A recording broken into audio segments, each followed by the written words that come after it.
talking behind me. Oh, okay. Yeah, no, it's Christmas time. Ladies and gentlemen, welcome to a Pistons edition. Another episode of East Meets West, ladies and gentlemen. The greatest basketball show of all time. I guess just jumping right into it. Let's talk about the Malik Beasley thing. Did you see that online? Like where somebody I was sent like it to you. telling them, "Oh, you see, yeah, see, so okay, so I'm the one that's playing catch up with that." But yeah, well, how did you feel about the fans? Like, because there's a lot of Detroit fans that do things like that, and say, especially if they got online and got on social media, they was Well, killing THJ after he hit his head. You know, we kill Tobias all the time. I'm kind of guilty of that too. And now well, somebody's in person saying something crazy to yeah, Malik, and he's yeah. been I mean, arguably our third best player over the hell, probably the whole season. I don't, I don't think that's an exaggeration. Yeah, just to give our listeners some context to what we're referring to, there was a video that went viral. I think it was initially posted on TikTok and obviously made its way onto like IG and Twitter and all that stuff. But basically, a Yeah. fan was like by the players' tunnel as this is in the LCA, right? Mm-hmm. As the players were going back to the locker room, a fan was recording himself flipping the bird at Yeah. Malik Beasley and just saying, "You suck, you suck, you suck, you're trash, you're a POS, get the F out of here." Yeah. And then even Ivey, like, is obviously right next to Malik Beasley. He takes exception to it too. Mm-hmm. And then like the fan goes, no, yeah, you cool, You Ivy, but cool. no, this guy, you're, F you. Yeah.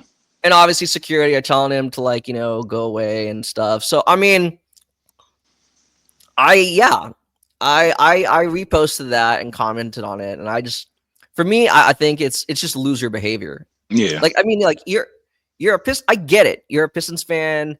You're upset. But Right. I mean, I don't know. I get you could feel the way you feel. I'm not going to tell you not to feel negativity, but Right. I mean, Like just that because towards a professional. you're a paying customer to be able to experience a game and to, view a game live. You're Right. not paying to have the opportunity. You're not given a privilege, a free reign to just berate or verbally assault, a player who happens to also be another human being. Exactly. I mean, are you telling me like if I go to Starbucks and maybe I didn't get enough whipped cream on my, my double mocha latte, that like I can just like, verbally undress, Right. the worker? Yeah. Of course you could express your frustration, but like, I don't know. Right. So, I mean, like, it's a big, opens up a Big red can of flag, can of worms. worms. Yeah. Yeah, about fandom, Yeah. toxic fandom. I had some people respond to my post saying that, like, hey man, like I'm a paying customer. I should be able to do what I do. And well, obviously I disagree with that. Right. I mean, like, I think again, right? I mean, like, do you just do that? Because that's No. I don't really believe that's a great way to conduct yourself in real life. Like, you just Right. go up to people and be like, hey, F you. I mean, like, who does that, right? Especially like with professional sports, it's like if he sucks, then why are you not in the NBA? You know what I mean? You didn't make it. Oh, you suck, because he'll bust you down on the court. You know what I mean? Like he'll terrorize you on the court, but you can't play ball, so you got the nerve to give him the finger and all of that. Well, why aren't you on the roster? Like, that's my first thought. Like, also too, speaking from experience, right? Like the Warriors were not always good. Yeah. If people think that, like, there were like there was at least like, how to count. It was the early 2000s. I think there was at least like 6 consecutive seasons where they had like 21 or less wins each year. Yeah. All right. Like, and I still went to a couple games. Right? Yeah, I still went to a couple games. My point is like, hey, I'm the one who chose to pay and go. Right? Nobody put a gun to your head to that guy and say like, you have to pay money and go. Yeah, exactly. Like, if you chose to believe and consume that product. So I don't know. But to your initial point too, of all the players to like go off on. You went off on Right. Malik Beasley. On Beasley. Like, and he's been, like I said, arguably our second best player, but for sure second, third, you know what I mean, on a given night. I would say no worse than the third best player this season. Yeah. No, I would say like outside of Cade and Ivey, Mm-hmm. and that's what I tweeted. Like, at the time of that, they had played 23 games. In 23 games, he had only 2 games where I believe he scored less than like 6 points. You know, and it was like bad. It was like, you know, like 1 of 10 and 0 of like, you know, but every other have all been like, you know, solid double-digit scoring points, you know, making threes, getting steals. And then obviously, as we talked about in previous episodes, I mean, he's been quite a model veteran, you know, for the young guys, locker room presence, and by all accounts, he has really embraced, you know, the city of Detroit, the fans, the people. And again, like that guy is not representative of all Pistons fans, but it's like, come on, man. Like, have some decorum. have some decorum, but like, you know, the players want the same thing as the fans, right? Like, I feel like when they get this right, it's going to be more rewarding, you know, because like, you know, you're sticking together, right? Like that's whole the part of it, right? It's what's going to make it so much more exciting, you know, is that you are experiencing the lows. Right. So, and the NBA is a storybook, man. Like every team goes through their lows, and then when it starts trending upward, it just is there for a while. You know what I mean? As long as management doesn't make crazy decisions like trading James Harden and letting Serge Ibaka walk, which made everybody else or made Kevin want to go too. You know, stuff like that. As long as you're not doing things that's gonna like kind of mess up the trajectory that you're on, like, man, like it is what it is. Because before 04 we hadn't won since 89. You know what I mean? So relax. Yeah. It takes sometimes it takes 10, 20 years until you get back to prominence. You know what I mean? That's just the way things go. Yeah. Now, having said that, transitioning, we do not condone that. We personally, right? No. We do not condone that. But why? And I'm not justifying the fan. All I'm saying is there is reason for fans to be upset right now because you know, I think when we last recorded, we were like 8-11 or 9-11. Yeah, we are now 9-14. So, 15. Or 9. 9. No, it's all good. 9-15, and we are on a 3-game losing streak. And a lot of that optimism from earlier in the season, you know, the reasons that why we were so optimistic, they have not shown.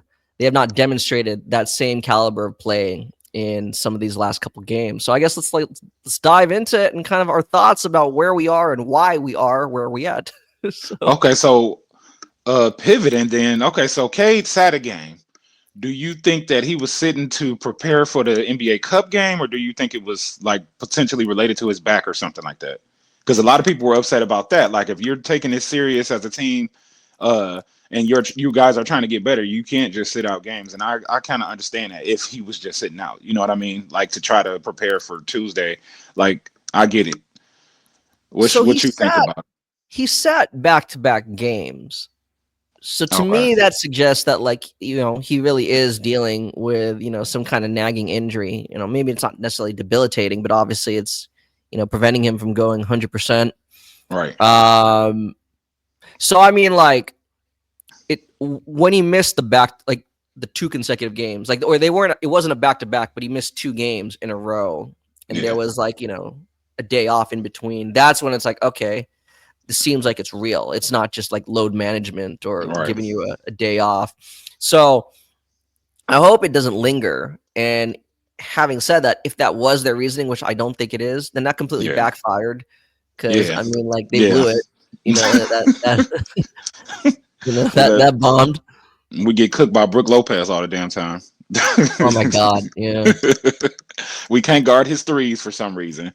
And then he's like flat-footed or whatever. He's just, you know what I mean? It's not like he's killing us athletically. He's just always right there always shooting a long shoot, super distant three, and it's always going in. And I'm just like, please break, please swish. And I'm like, oh my god, not again.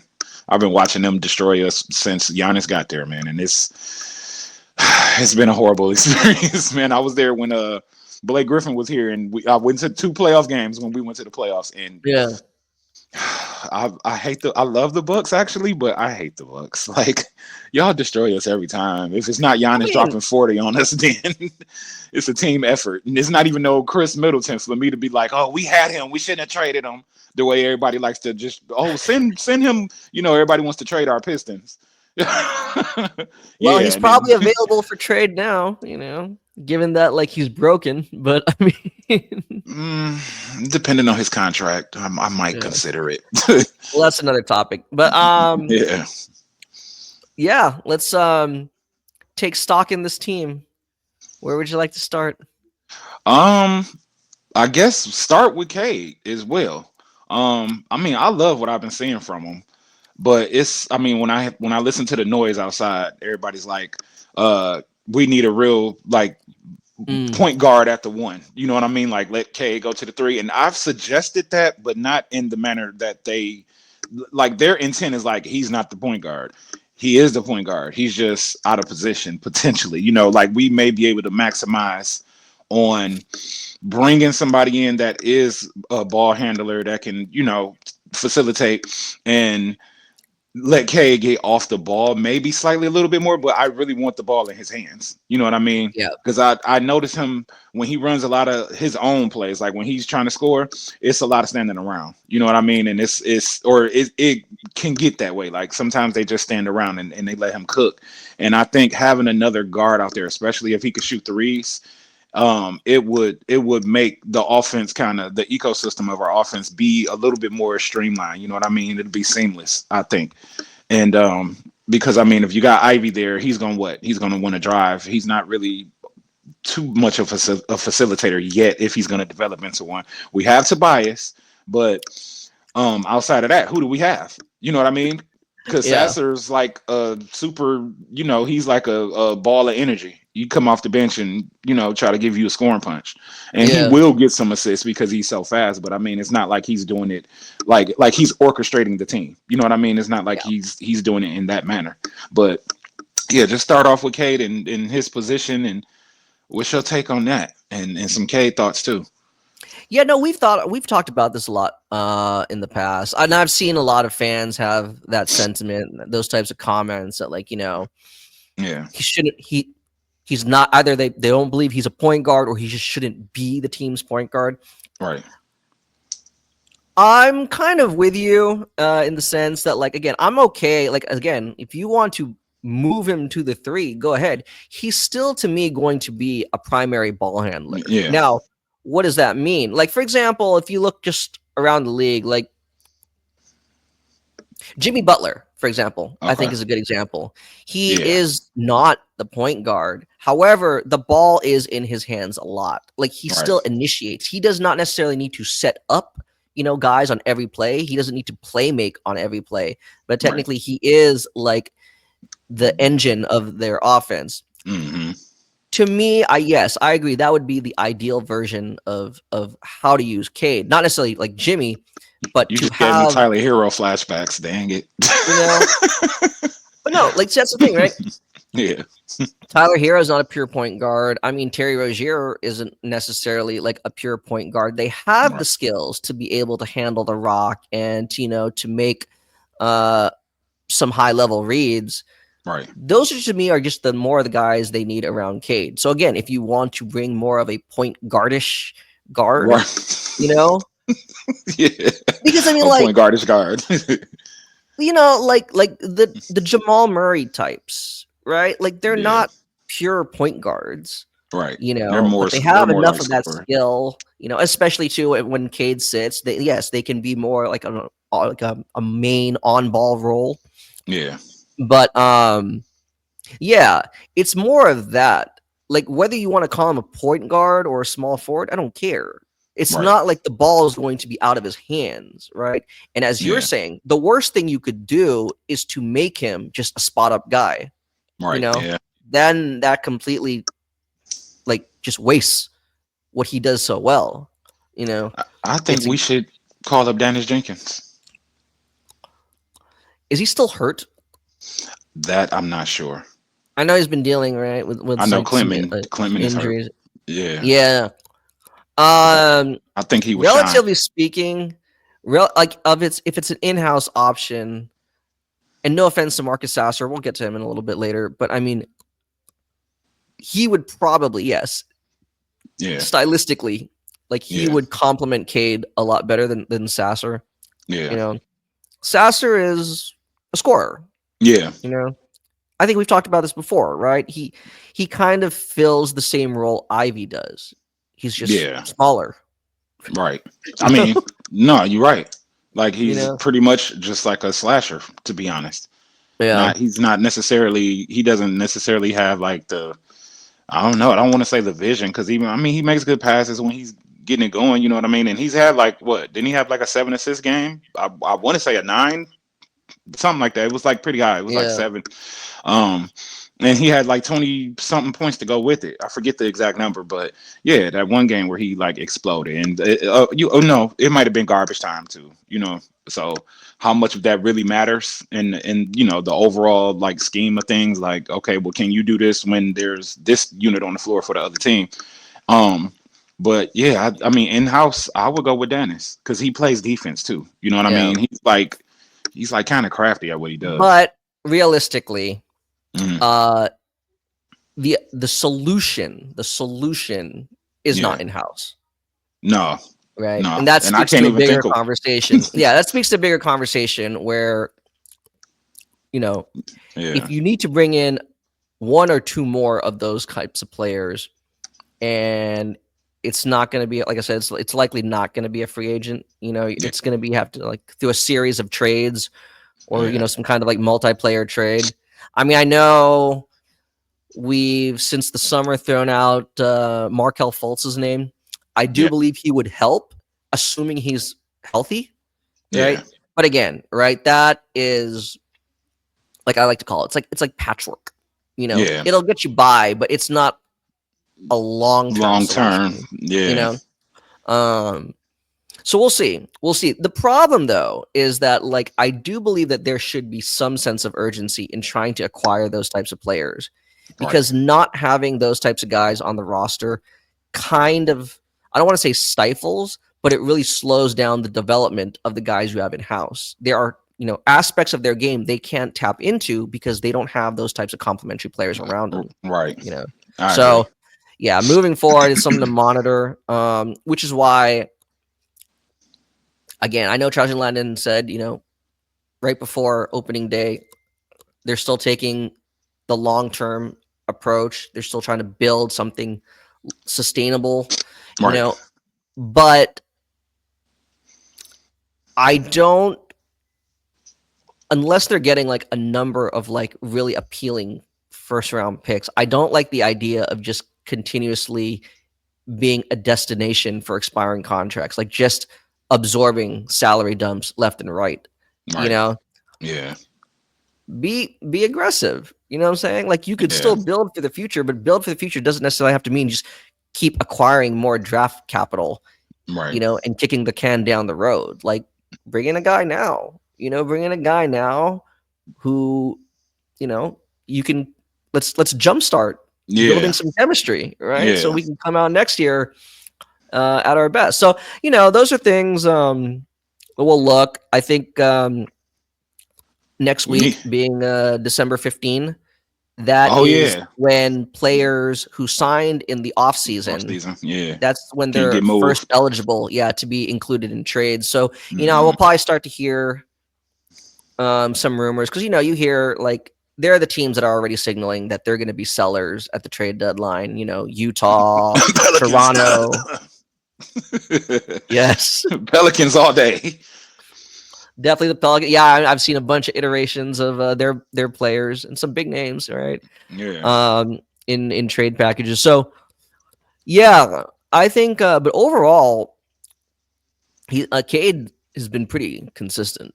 yeah, But I think, especially with the schedule now becoming a lot more challenging. You know, Yeah. I mean, the opponents we faced lately, you know, aren't they're not lottery bound. Let's put it that Right. way. Right. Right? Like now we're starting to see the limitations of this roster, you know. As much as we Mhm. like it, like Yeah. the guys individually, there is a limitation on or a ceiling, a definitive ceiling of what they're able to accomplish on a night to night basis. Yeah. So, Yeah. That's true. Unless we yeah. just got a couple hot players, you know what I mean? Like Ivy, they damn near all have to be at least like 4 or 5 in double figures. You know what I mean? It seems Yeah. like for us to win, and I'm that's like frustrating. I mean that shows team ball, but it's like frustrating because when that doesn't happen, we're pretty much and whatever, damn near. You know what I mean? Yeah. Like we're not pulling out wins on gutsy defense or back and forth play, but they punching us, we punching back. It's like we're either gonna just win or we're fighting to win. You know what I mean? Yeah. If not just getting beat all the way out. And I think I don't know, that will put me on the next player that I want to talk about, which is he's a huge topic right now because he's been up and down. Jalen Duren. And how you feeling about Jalen Duren? What you think about? I mean, as far as like you saying, let's make a deal. Everybody's throwing Stewart out there, and I'm not doing that. But as far as Duren, like, what you think about what we've seen from him these last few games? Like, because All right. it's starting to get ugly. It It's like if you one had good asked game, me then like this, if three you had ugly asked me ones. this, what is it? Last Saturday? What when he did like what was that 9 and 10 or something like that? Like 4 or 5 blocks, I forget. No, He had some kind no. of stat line. Okay. So we're on a 3-game losing streak, right? Mm-hmm. The last game we won was against Indiana on November 29. Great game. Great Yeah. game. Top to bottom, right? Now I understand Mm-hmm. the following day, so they had a back to back. The following day, they were back in Detroit, Mm-hmm. hosting Philadelphia, right? Mm-hmm. At the time, Philadelphia, I believe, was 3-14. Yeah. You know, they were reeling, no Embiid. Don't be. You know, I think Paul George had to step I back. okay. I'm gonna preface this real quick. Okay. I admire JB having his players back. Okay, let's if you guys, you know, if the listeners, if you don't recall, they got Pistons got their asses handed to them at home Yeah, we by a did. team by a 3-14 team, Yeah. right? Led by I love him, but led by a TikToker. Okay, Yeah. Well, damn. now JB said, "Hey, right, like it's a scheduled loss, right? Yeah. They didn't leave. Their plane didn't leave until like 2 a.m. It was Oh yeah, he snowing, did say that. you know. Yeah. And, okay, so what I'm saying is, I respect that he has his players' backs. Having said that, like other teams have injuries. Other teams play 3 games in 4 nights. You know what I'm saying? Mm-hmm. Like Yeah. I didn't like Agreed. it, me personally. Mm-hmm. Like to me, it comes off as like coddling. And I know that's easy because like we're fans, we're at home, right? Yeah. We're not sitting in the snow or whatever the hell the conditions they were in. But what I'm saying is like part of being a professional, right? Part of being a successful team Is is being to be held able, accountable. yeah, to be accountable, but to be able to find ways to remain competitive despite those unfavorable circumstances. You Right. see what I'm saying? Like, so I Yeah. didn't really like that, like, as to just kind of write it off and give it an excuse because, like, no, I know everybody, like, each player handles fatigue differently, but like, Yeah. there's no way you can justify, like, you know, 4.0 rebounds and 4 turnovers. Yeah. Yeah. That's Jalen Duren. Yeah. That's Jalen Duren. That's when I think I was the most negative on this team all season. You know, it's Jalen Duren, Mm-hmm. Tobias Harris, Yeah. right? And THJ. So let's just combine all 3 of this for this segment. Uh-oh. Okay. They were like 4 for some. I think Tobias, I 4 too. points on 1 of 8 shooting, right? Mm-hmm. Minus 22. Jalen Duren, 4 points, 0 rebounds, no blocks, No steals, minus 27. THJ, 0 points, 0 of 6 from the field, right? Minus 18. Yeah. Malik Beasley played both nights. And he scored. He dropped like 26 or something that game, No, right? 19 Something like that one. 19 on a 19. very Okay. efficient, right? Sasser showed up. Yeah. You know, Ivey was not particularly efficient, but like he still played the most minutes and get. Right. You know, all I'm saying is like you got to come up with ways to win. This season. Okay, let's just start with. I guess we'll stick with Duren, but it's going to bleed into Tobias also. That's fine. With Duren, I feel like from game to game, there are too many excuses. Yeah. Right. There are too many like ways of trying. Like we're hearing either the players or the coaches or even the media, like you're trying to give us reasons for why he's underperforming. And we're not hearing enough either reasons for why he's succeeding, or we're not hearing or seeing enough solutions. Right. That is when I get really concerned about a player, you know?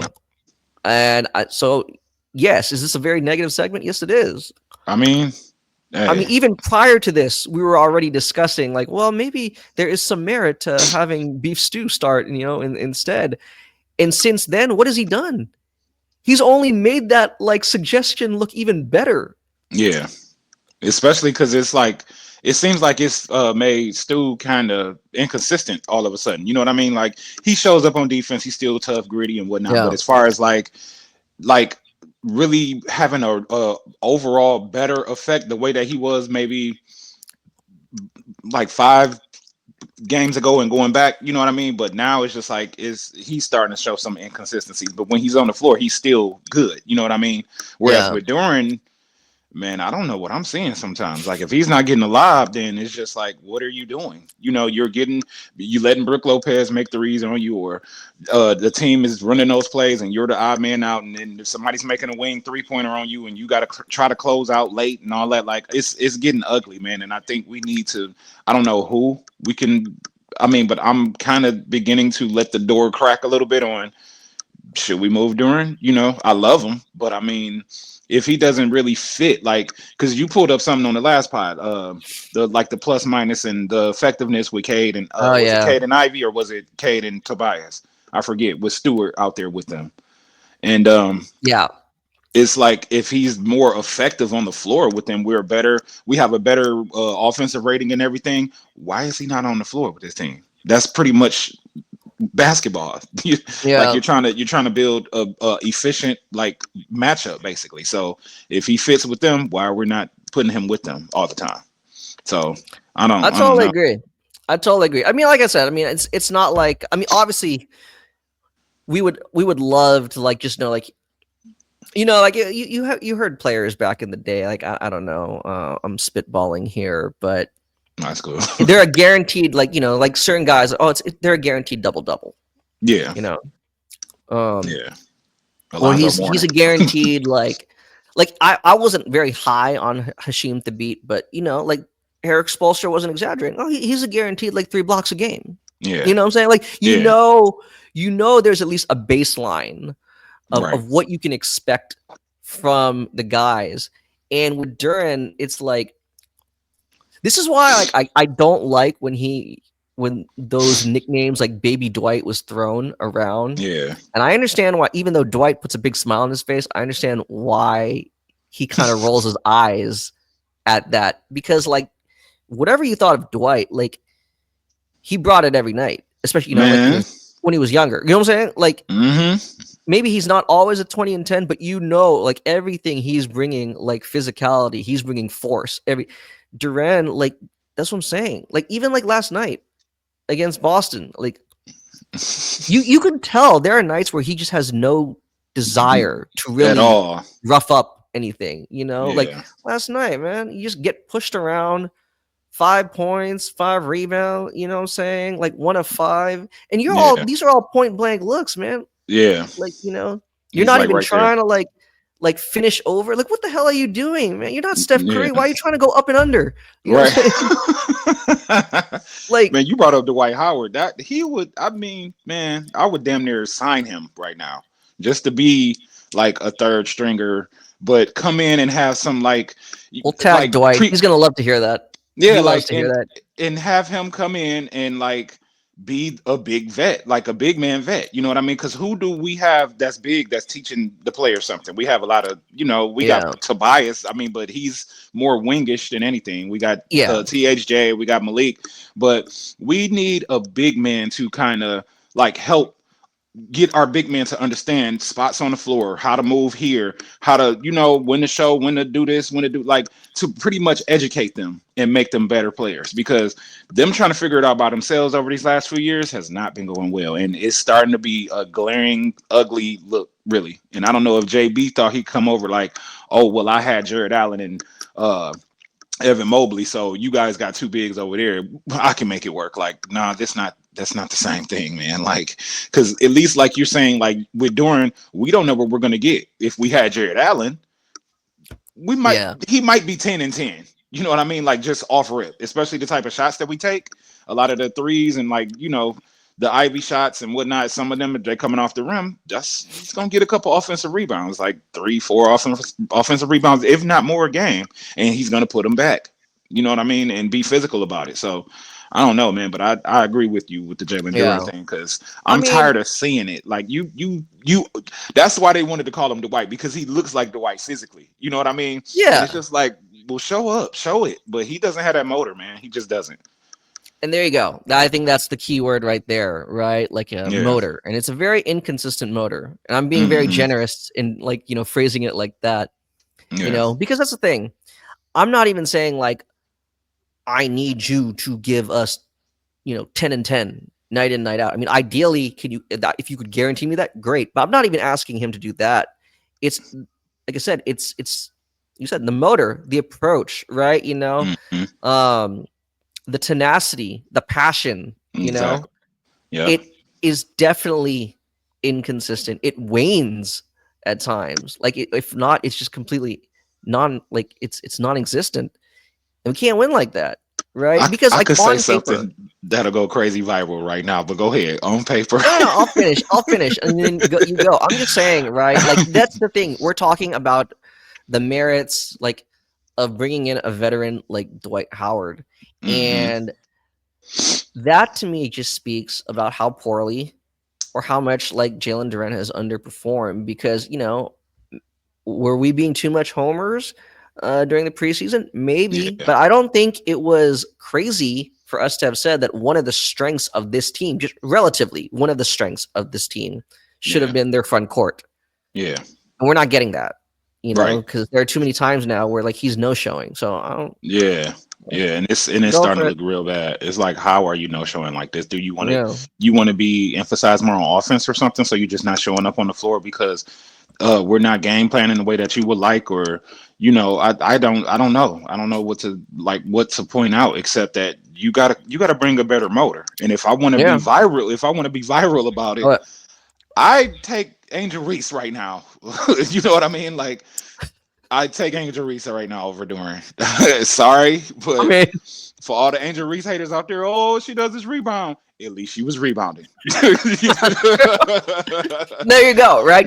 That is a guarantee right there. That is literally a guarantee. Well, you're getting double digit rebounds, right, from Angel. So, all right. Well, Duren, I love you. Don't kill me. But hey, I'm just being real, man. What you well, no, right? I mean, again, right? I'm not one for the whole NBA, WNBA rumor mill, but wouldn't she theoretically be showing up to some Pistons games in the future? No, isn't that? Wait a minute, is she dating somebody on the Pistons? Was that her wearing a Pistons jersey? Yeah, it was. Wait a minute. Isn't it? Hold on, bro. It better not be him. Duren, if your girlfriend is Angel Reese. Oh no, man. Nah, you know what? This is her fault then. Right? We need her to come play. Come swap. Tell them you subbing in for him. He lost his concentration because he's I don't know. Or maybe he's not bringing that energy because he wasted it. Oh my god. You gotta wait till after the game, bro. Okay. But going forward, man. Tobias Harris next. I mean, I like Tobias. Like I said, to me, he's a guaranteed like 12-7 for sure. Anything better points wise, fine. Like I'm really wishing it was 16 tonight, which he is kind of doing. I mean, hell, yeah, what 27 yesterday.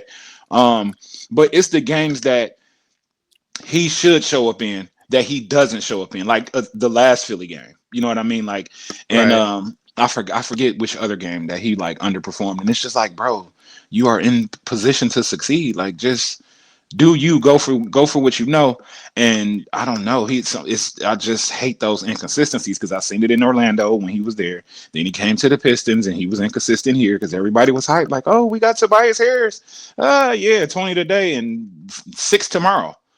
You know what I mean? And I want him to just, like you said, have that like floor of, okay, Tobias is gonna give us 12, at least 7 boards. Make like just 1 3. I'm cool with you making one. And just continue to have those looks on the floor where you stretching the floor for us, so you know our players can keep on. But I do love the role that you pointed out that he plays, which is when he's on the floor with Cade and Ivey, he helps them get going more. You know what I mean? Like he helps them kind of pretty much work better in the offense, because without him, we look ugly too. Because when he's out, ooh wee, it's hideous. It's a hideous sight.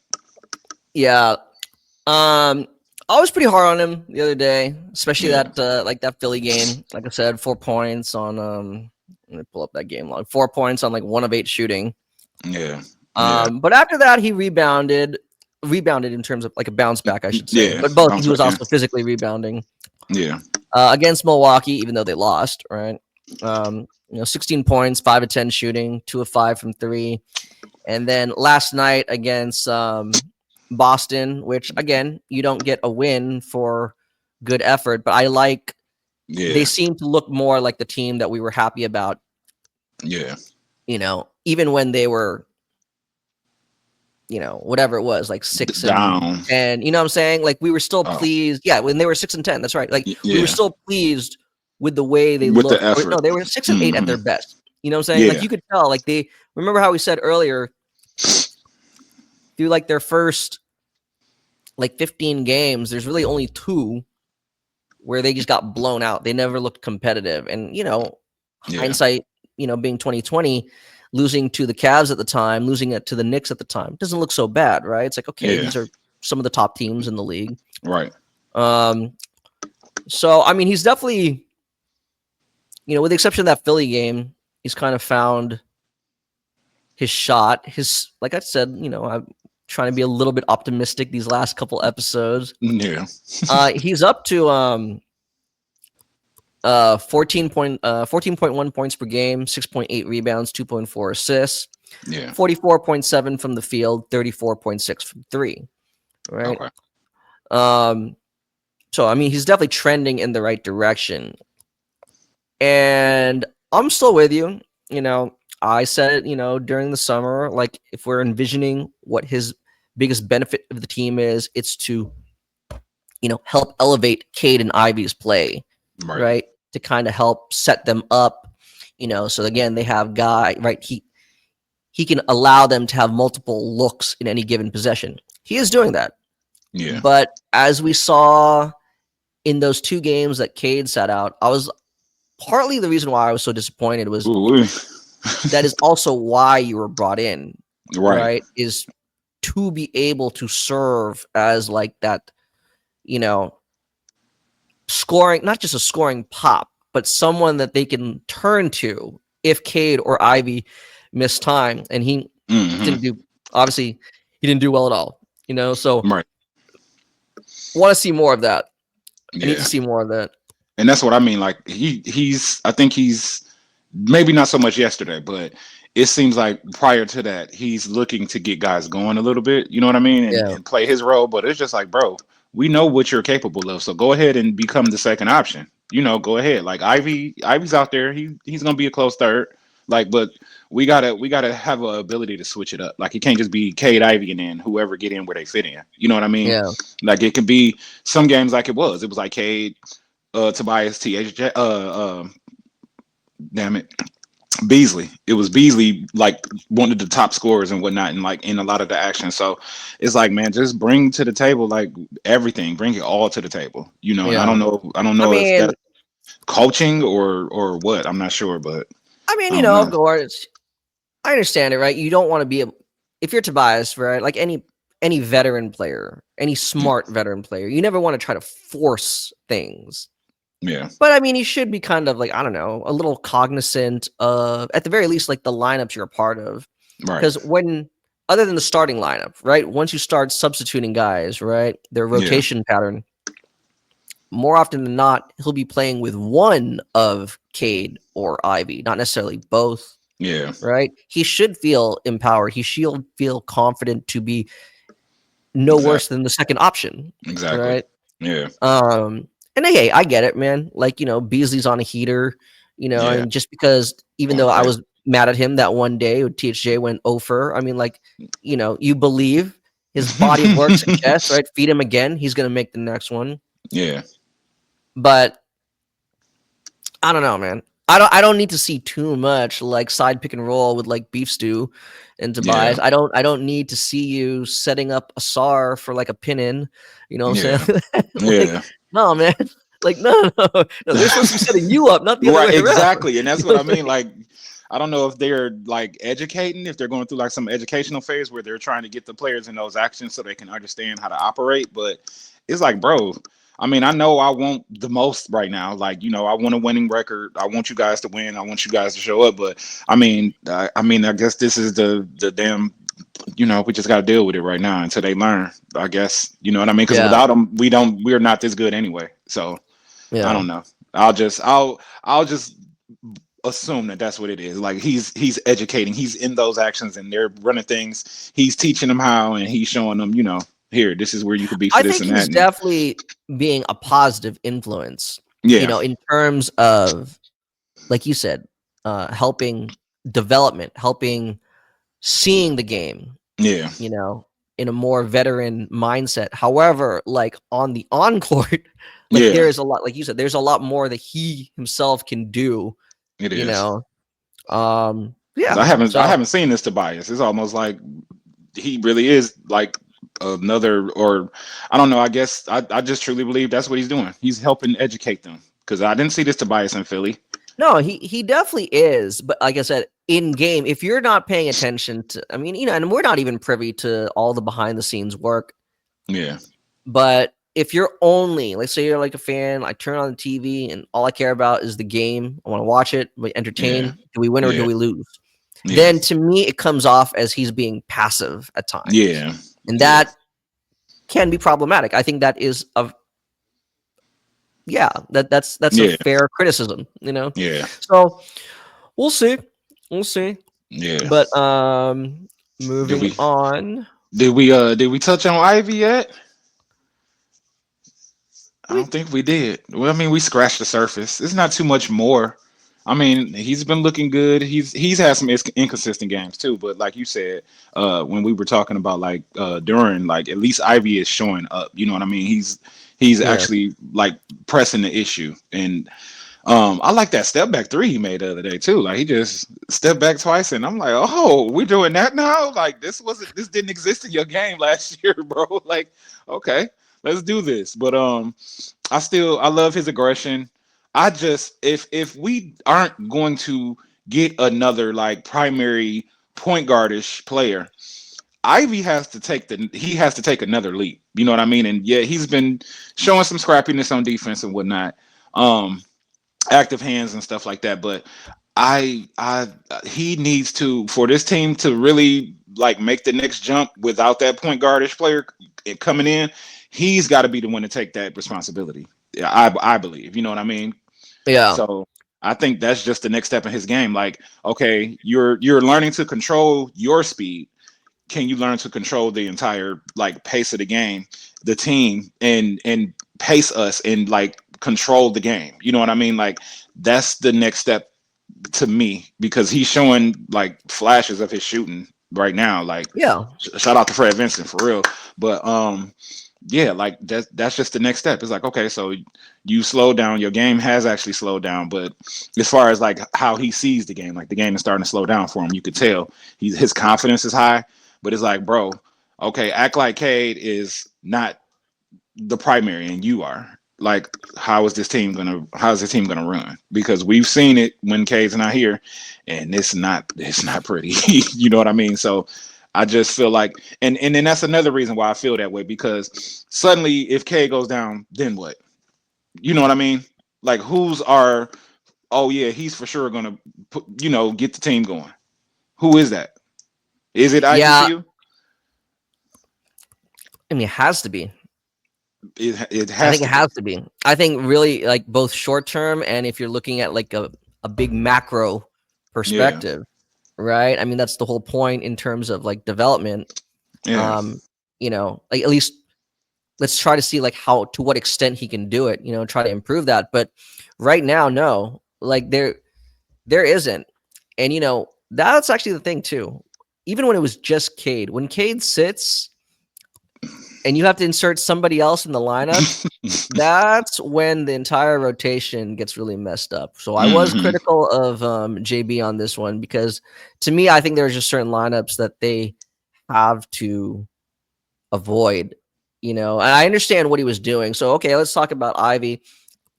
Across the board, he's seeing career highs in like everything. He's seeing a career high in minutes, career high yeah. in points, 17.7 per game, career high in field goal percentage, 44.9, career high in Mhm. 3-point percentage, 38.1.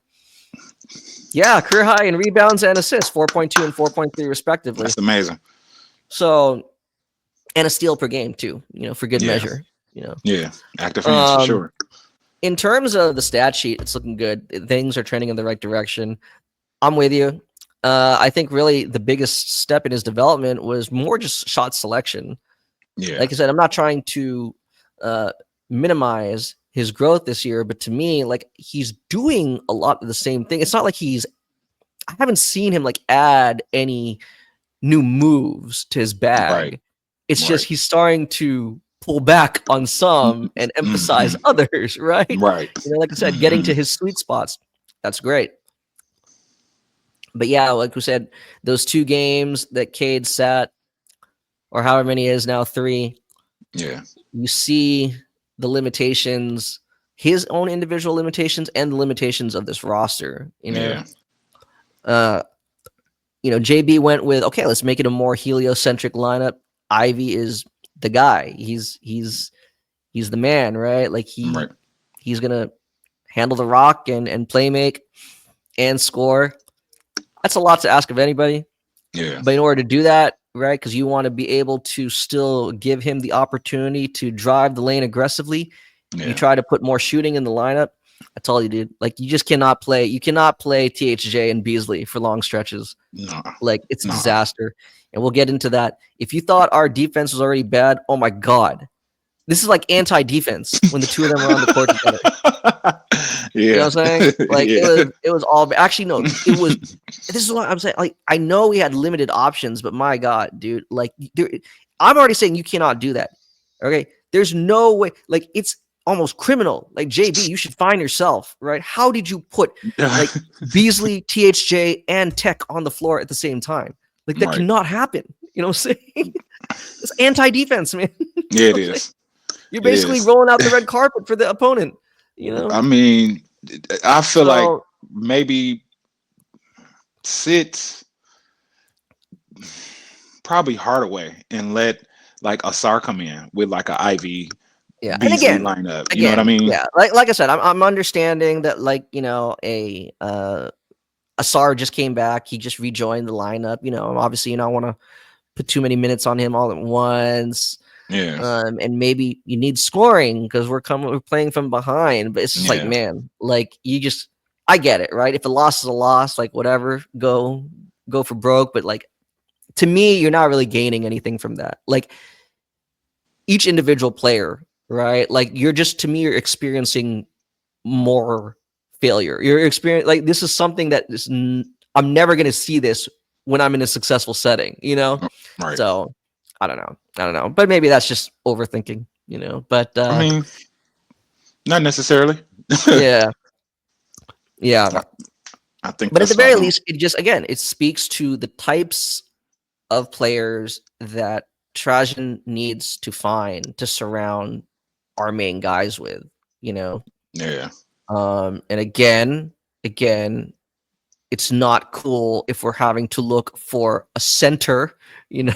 Yeah, But that you sucks, know, and especially when again, we thought we had them. You know what I mean? yeah, And now it's, I don't know. It's not looking like it. I don't know who's got to wake them up or who got to light a fire up under them, but somebody has to come in and do it. And I don't know. I don't know who's going to do it, especially like what you said about JB. Like, stop making excuses and hold them to the fire. You know what I mean? Like, hey, you got to.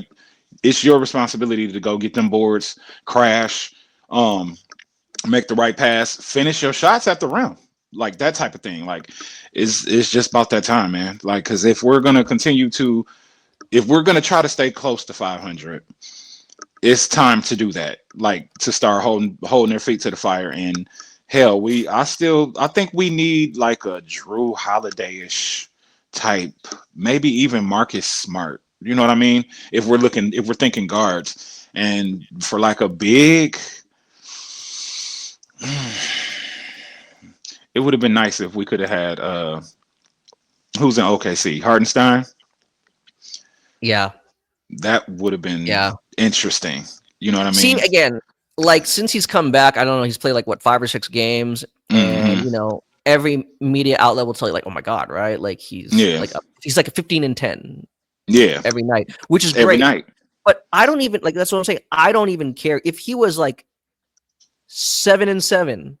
Yeah. Cool, because the manner in which he plays the game, right? Again, like I said, like physicality is my key word. He brings a certain level of physicality. It's Hmm. consistent, Right. whether it's a hard screen or like diving hard to the Hmm. rim, right? Exactly. Like you don't have to question that. And that's why I'm saying it's disappointing with JD because you don't get that every night. And the Right. fact that you have shown us that you're capable of the 2020 just goes to show, right? Like Yes. you are capable of that. Again, I don't Hmm. know. We're talking about Ivy and we went back to JD, Yeah. but no. Yeah. Because I'm just thinking about the roster construction and what Well, no, I mean. Because exactly. Ivy's he's not the eyesore at all. You know what I mean? For all the questions we had coming into the season, like, is he really the right guy for this team? Can he and Cade fit? I mean, like, that's probably, if it hasn't already been answered, it's like, what, so far down the list of things that you want to question or is concerning, Yeah. Yeah. So, I mean, that speaks to Ivy, what I'm saying? I think he put it on himself to silence, Yeah. And he's done so. the skeptics, myself included, right? I mean, of course, I was very skeptical of it. So I'm happy. I'm happy for him. Yeah. Speaking of happiness, Uh-oh. we Ausar. welcomed back Ausar Thompson 5 games Yes, ago, sir. right? He's now, well, maybe a little bit more than 5 games ago, but he's played 5 games now. And only 15 minutes a game. Hmm. But, very moderate averages, 6 points, 3 rebounds, about 3 assists per game, and like half a steal, half a block per game. But I mean, you extrapolate that if he's playing his, like, last year he averaged 25 minutes. Hmm. You extend that. Like, I have no reason. What's his clip from 3 right now? So great question. 30, like literally 33.3%, like Okay. 33.33333. Yes, right. Yeah. Which is what we said, right? If Hmm. you're at the very least, if you're making 1 out of 3 of One your threes, third. Hmm. 33%, Yeah. you can live with that. That's Yeah. fine. That's fine, But I'm glad that it's not just us that, like, national media have kind of recognized this is what we were saying, or at least what I was saying during the Mm. summer. Not to like pat myself on the back, but Do it. can you be a playmaker? Can you be a shot creator even though you yourself are not a particularly good shooter? Right. Ausar is proof that you can be, right? Yeah. Okay, I'll name drop. I believe it was Ben Pfeiffer who pointed out and like put some video clips together. You could probably find it on his Twitter. But Yeah. basically he showed, right, just all like the different kinds of like how he can create like both a screen, like he can be the screener on his own drive. Yeah. And in the process, right, it's creating like wide open looks for his teammates. And remember, he's not a threat to shoot. So think Right. about the way they're defending him. The fact that you're right, they can just, sag off of him, anticipate he's going to try to drive in the paint, and yet he's still producing wide open looks for other people. Of course, you want him to eventually get to the point where he feels confident to be scoring on his own. But this is my point, right? This is how you could still be a positive contributor, even though you have notable flaws, or Right. current like deficiencies in your game. So the fact that he like literally stepped on the court after like months of like being absent and started making those types of plays. Right. Again, right. I mean, of course, we're grading him on a different scale because he's coming back from injury or, his condition, the blood clot condition. But what I'm saying is like, one, it shows like, his IIQ, for the game. But again, in terms of what we've been saying, playmakers, of course, yes, we want him to improve on shooting, but even with an inconsistent jumper. Let's phrase it like that. Even just with at best an inconsistent jump shot, he can still be right like an actual impactful player on offense. So that's good to see. Another thing to make you happy, again, if we're trying to be glass half full, this the positive Pistons. Is it half full or is it half empty? See, it's like literally half. Right. We're starting to see just kind of small stretches of the Ron Holland, Ausar Thompson, right? Defensive duo. Yeah. And it is, as we believed, is terrorizing. Right. It is stifling. Yeah. Now, okay. Again, Ausar, right? Long layoff. Ron, you're a rookie. When they are turning guys over quite a bit, right? I mean, I have to dig into like the synergy numbers and extrapolate it, but at least on a permanent basis, they are forcing a lot of turnovers. Now, the key is, again, right? Can we turn defense into offense? In theory, in the open court, they should be. The early results have been less than impressive. Yeah. Right. Yeah. They still need to kind of get on the same page of like running like maybe 2-on-1 fast breaks. Right. I think opponents rightfully, if they're turned over, they're going to try to fill the lane because they don't believe either of them are going to be a trail shooter. Right. Yeah. But I mean, still, right. This is what we're talking about. We believe that this team has the potential to be a high level defensive unit, but again, right, as a lot of skeptics, a lot of other fan bases, like, because I see them laughing at the idea of Ron and Ausar together, right? Because the jumpers are both broke, right? Okay, well, let's see. Not for long, not for forever. Right. In Fred Vinson, we trust. I was just about to bring his name up. Yep. Yeah. Fred Vinson. I wanted to include those two guys together. Because I mean, some of them were either in praise, some of them were making fun. I've seen, on social media, like making fun of that duo or praising them, depending on how you look at it. Obviously, I choose to look at it, optimistically. Right.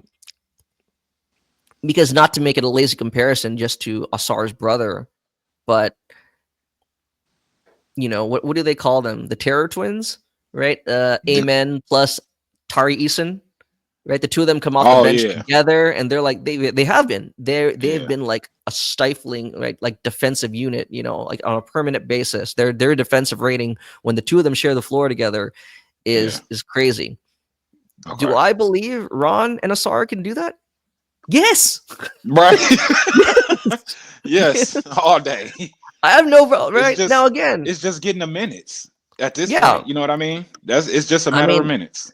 Despite being identical twins, right now, for the time being, Ausar is further back in his development than Amen. Yeah. However, I think at one point last season, right, like Ausar was playing better than Amen. But I mean, right?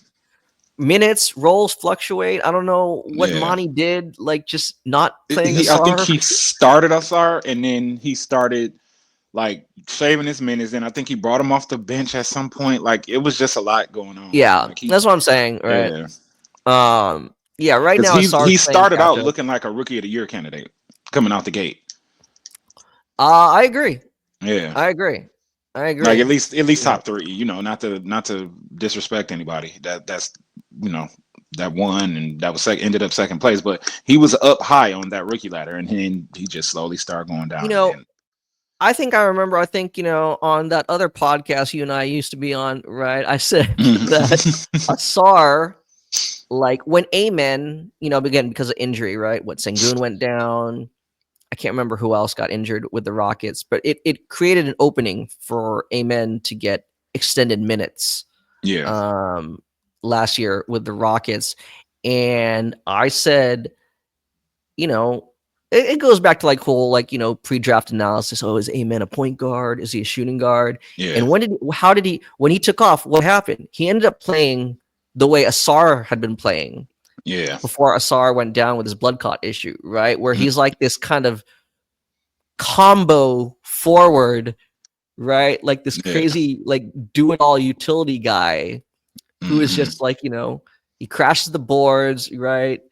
Pushes the pace, pushes the ball in transition.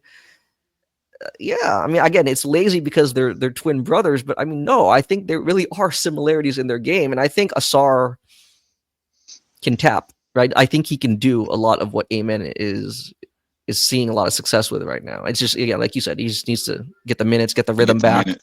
hmm you know. And I'm not sure But how long it'll take. Maybe another 5 games or so. yeah, And and then I'm gonna again, question JB if he's not getting for the the minutes time being, uptake. I Mhm. am still not pessimistic. I've just been skeptical. Like, I don't believe. I would be shocked if Asar ever became like a comfortable league average 3-point shooter or like a volume 3-point shooter. But I don't care if he doesn't. Right? Right, It's the he same does so thing. much.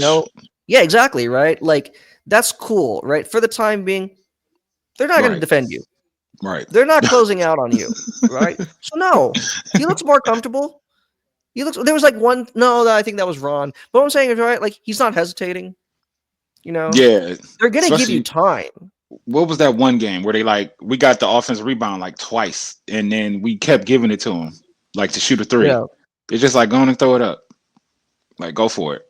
And I mean, exactly. yeah, like you said, he's comfortable. It's not no hesitation now. So yeah, I like it. The thing is right. This is where Fred is really coming into play because he's really having to help Asar rework his His shooting shot. mechanics. Yeah. Right. Okay. So it's like I said. It's not right now. It's not a natural shooting motion for him. Right. Right. Like he has to think about it. But that's the thing. Hey, dude. Like you're going to get like substantial seconds to put Yeah. that shot up. Right? You Yeah. don't Yeah. need to be Steph Curry and get that out in like less than a second. You know what I'm saying? Right. Like Yeah. so. That's true. He'll I like have damn near practice level opportunities, to be honest. yeah. So And we'll see. I'm still optimistic about the youngins, Asar, Ron. As we predicted, Ron's minutes have kind of been like up and down depending on yeah, game script. Um, but yeah, I mean, I think those are the big guys. yeah, I think right now that is the core. Uh,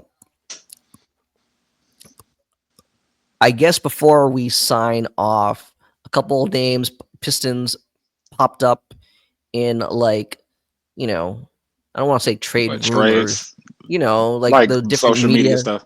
Yeah, well, not social media, but like actual like NBA really. writers. Yeah, Yeah. Right. There was one saying that Tech could be made available at the trade deadline, given that just with Ron Holland and Asar Thompson returning, like there is no defined role for him, and yeah, that is true. yeah. That is true. Do you have any thoughts about that? Like, I mean, just moving on from him because he really doesn't have a consistent role. You know He what I'm doesn't. saying?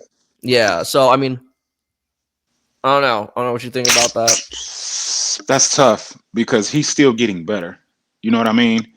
And Yeah, and and you he can extended him too. yeah, and he can stretch the floor. Like if we're not letting Stewart shoot those opportunities, you know what I mean? Duren can't shoot.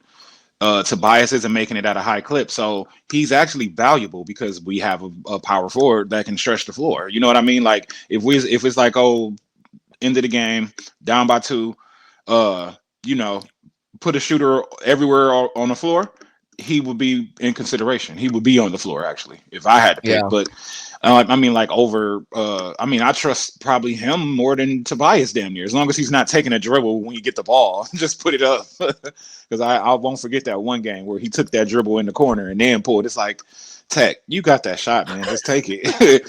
But how do I feel he about like it? pump faked himself out of it, man. Yeah, like he pumped the fake this. Yeah, he like got out of the rhythm. Like I don't know, like, but I don't really want to move Tech, but with it, he doesn't have a role for real. And then is who's playing that role now? Like, is that going to be our SARS? You know what I mean? So, I I think mean, so. if I I had to think choose between those two, I'm not picking him over Ausar either. So, because Ausar plays defense, yeah, and like you said, he does all of those other things on the floor just by being on the floor. He has actual floor effect that doesn't show up on the stat sheet. So, I mean, I guess he could be moved, but going and put him with like Duren or something. And if we're trying to find like a true rim protector ish, because that's what I think we need if we're not getting another like guard that can control the game. But I mean, I can't really think of nobody off the top of my head other than the people I mentioned. But they're not up. I know Hardenstein's not up. But I'm sure Marcus Smart isn't either. He's insurance for Jai anyway. So, uh, Hmm. I don't know. But I mean, I'll accept it. I'll be upset yeah. about it, but I'll And accept it. then the other one I saw, and this was like on, I don't know, it's NBA sources, or Okay. NBA execs. So who, you know what I'm saying, right? If Yeah. whoever's saying this or leaking this has some kind of agenda, right? But Okay. NBA sources believe Isaiah Stewart could be available at the trade deadline. Never. I mean, I'm not. given the tenor of this podcast, I already know. Right? Audiences should know how we feel about that. But go ahead. Yeah, man. I'm not. Man, if I could sign him to the Magic Johnson lifetime contract right now for the Pistons, I'm doing it right now. 25 over 25. Yeah, man. Yeah. I mean, for real. You get stock in the team and everything. Like, I want him here because, like we mentioned with Duren, um, Isaiah Stewart will pull Giannis down. You know what I mean? Whereas Duren won't do that. And we don't have anybody else that has that dog in him. Like the closest person would probably be after that, probably Ausar with his tenacity. You know what I mean? And just his motor, I would say. And no, we lose Stewart. We're losing a lot, bro. Like we lose a lot. We probably become the worst defensive team in the league if we're not somewhere near there anyway. You know what I mean? Like, because who's gonna guard like Force? Who's gonna rim protect?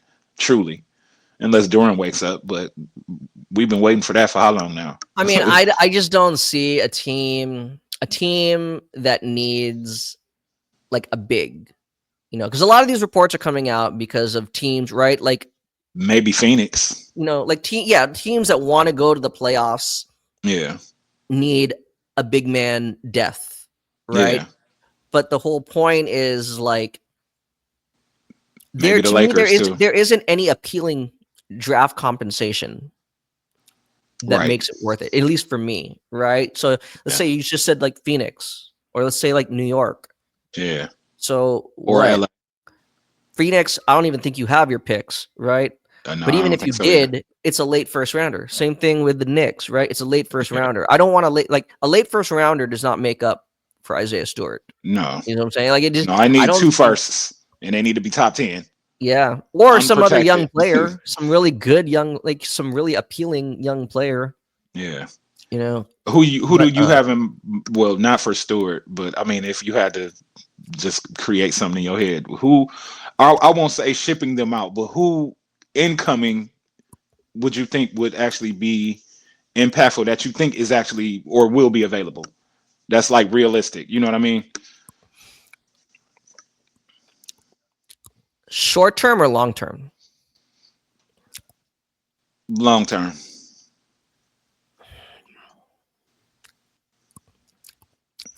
All right. It's time. Uh Time to do oh. this, man.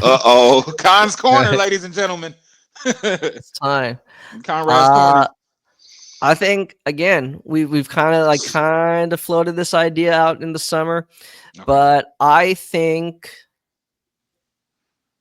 You got me Well, trying to actually, think wait a of minute. what we discussed. No, no. Think of it. This was actually because I had questions about Ivy, so I'm not so sure I feel as gung ho about this anymore. Well, it could still work. Okay. I Okay. think he is. I believe he could be acquired. I think he is available for the right price. Going back to the Portland Trailblazers, Anthony Simons. Ooh. Hey. But not for Now, Stewart. no, I'd this give would be them something Duren bigger. and Fontecchio, like here, huh? I don't know if they would do Duren. I think they would as like a.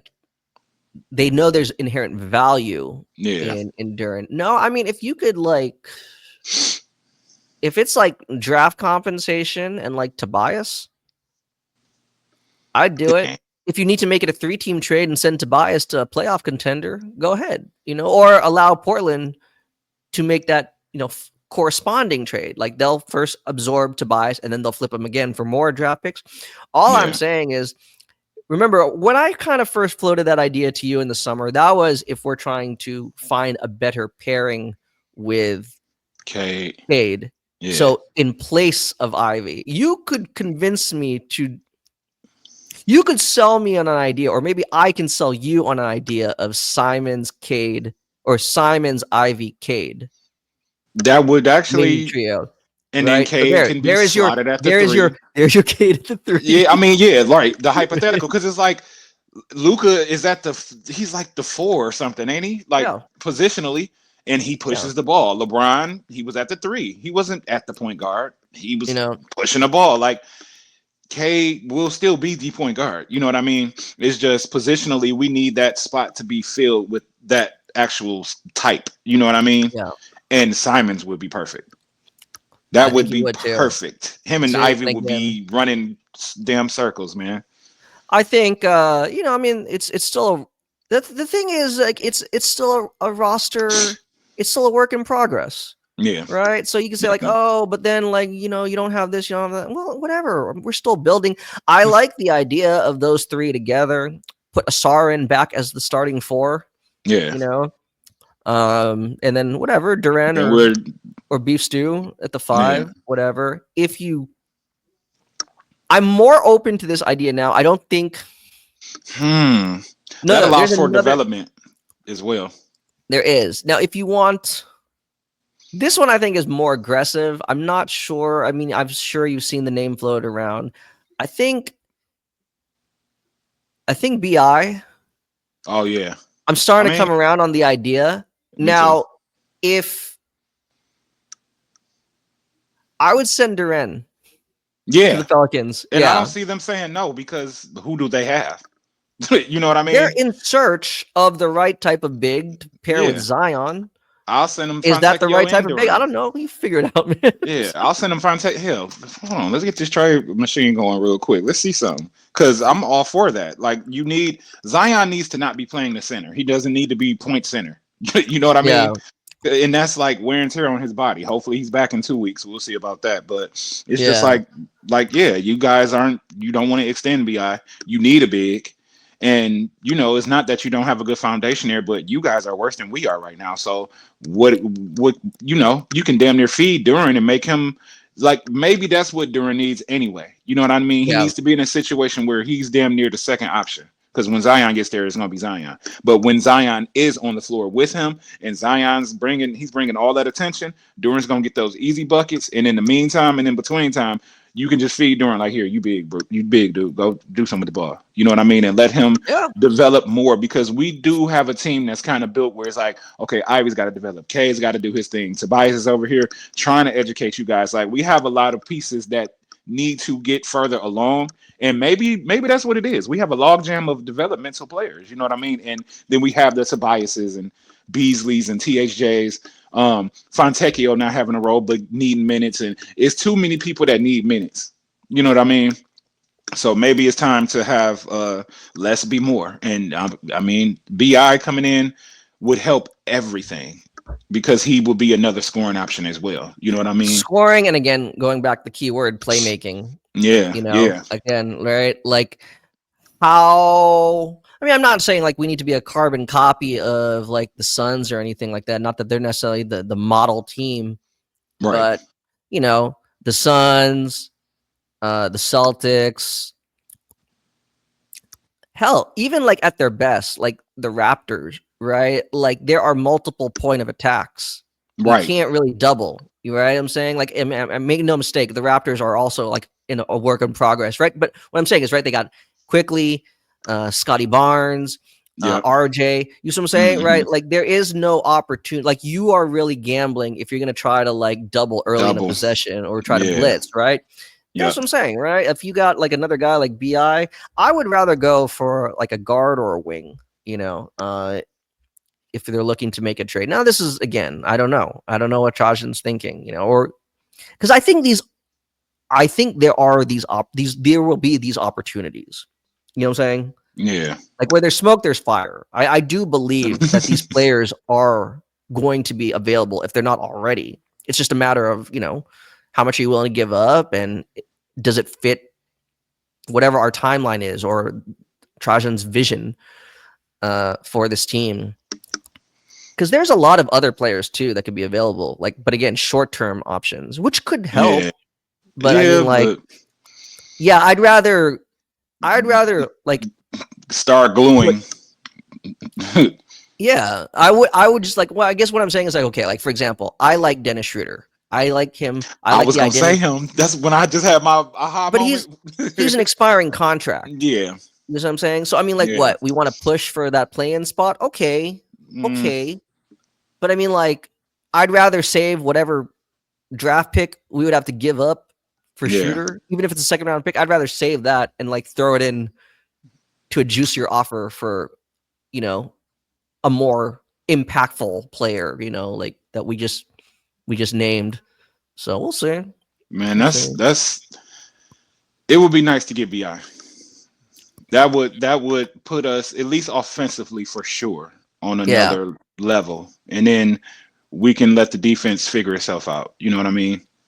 Because then I mean, he himself, he's another guy too, right? Like you'd have to have faith in your coaching staff, um, that uh he has shown the ability to defend right, at a pretty high level.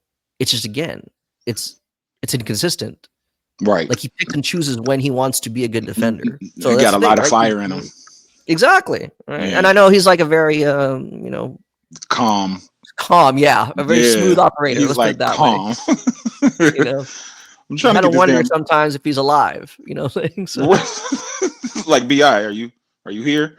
Hold yeah. on, I'm trying to before we close, I want to get this trade finder.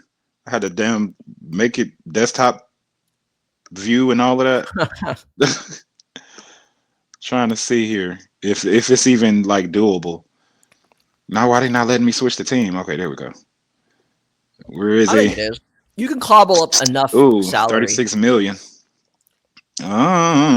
Just Jalen Duren and nope, Duren and Fontecchio alone. Nope, there would have to be more outgoing. So who would Put be that? Tobias in. It's Tobias. Tobias and Oh, Duren. you really want to move Tobias? He came back. His He's wife not is going to be. from here. She wanted to come You bring in home. Ingram. You bring in Ingram. He's You basically got to playing get. Tobias's role. What about THJ? Oh yeah, you can put him into it. Yeah, he's Let's an try expiring that. contract. Let's try that. Yeah, and then that might help the Pelicans too if they want to have some money freed up. Let's see here. Nope, that failed. Oh, Simone Fontecchio can't be traded till December 15th. Okay, so what's the money? 36 and outgoing will be what's that? 23, 27. What type of money? Yeah, they would be getting 7 more mil. So yeah, we probably would No, have to it move works. Tobias. It would work. Oh, you did it on something else? Yeah, it told me no. No, because I'm on right. Fanspo. It say recently signed, cannot be traded until December No, 15th. he cannot be until December 15th. But what I'm saying, though, again, this is The money completely works. hypothetical. That likely will not happen. Yeah. But the money would work, right? Because the Pistons still have a little bit of open cap space, so they could absorb more money. Oh, okay. They can take in more than they're sending out. I think that would be enough. I mean, we could crunch the numbers later, but yes. All I'm saying is, yeah. See, that's the thing, right? Yeah. You know, all these teams, whether the Knicks, Lakers, Minnesota, you know, like, or well, maybe more so like Lakers, Minnesota, the Kings, right? The Yeah. teams that believed going into the season that they would be, you know, amongst their conference leaders, and they've kind of come out of the gates struggling.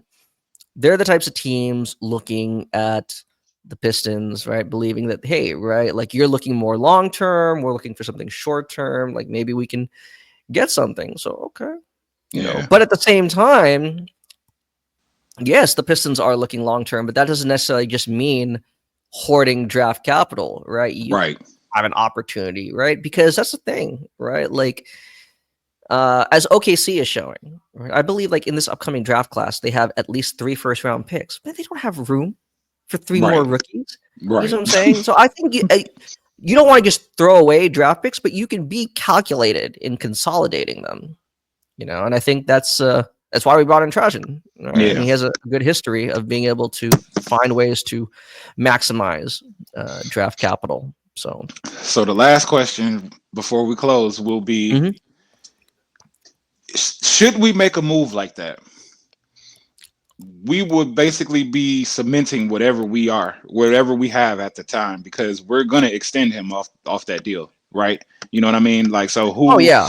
If we're sending out numbers that are going to come off the books anyway, I mean, we would, if we kept Duren, we'd probably extend them anyway. We're going to extend BI, and then that's going to kind of have us kind of in a situation where, I mean, hell, it's not like free agents are coming to just sign up with us anyway. I know we got the mid levels and whatnot, but as far as, I mean, do you think that we would have a hole at the center position just based on roster numbers, or do you think like maybe Bobby Clinton could fill it, even though he's not necessarily a defensive player? Or do you think we would still need to go like then find or draft, I guess, a defensive rebounder or like a defensive rebounding big man afterwards? Yeah, I mean, big picture, right? You know, Cade's already locked. Excuse me, Cade's already locked up, like locked in with his extension. Yeah. Assuming Ivey's still here, right? He will eventually, likely next summer, sign an extension. Right. All the more reason why you're right, is if you're bringing in BI, someone that is extension eligible is likely gone. So Duren, he's not getting the extension then from us, right? That's why you flip him. Yeah. You re-up BI. This is where Beef Stew keep him. That's where his contract comes into play. It's a nice value contract. He's like making like what, 13 million. That's a nice, palatable number. And then, I'm with you. If you're looking long term, you have draft picks. You still have draft capital. Draft a big. They'll be, as we saw this last summer, right? Like starting caliber bigs, basically, with the exception of Hartenstein, went for like the full mid-level exception. You know, like Valanciunas went for the full mid-level exception. That's like what, $12 million, right? Yeah.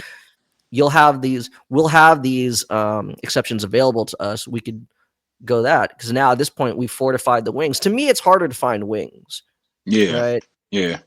Like you said, if you're just looking for like a rim protector, rebounder, I don't want to say like they're a dime a dozen, but you can get that. Hell, we got plenty now.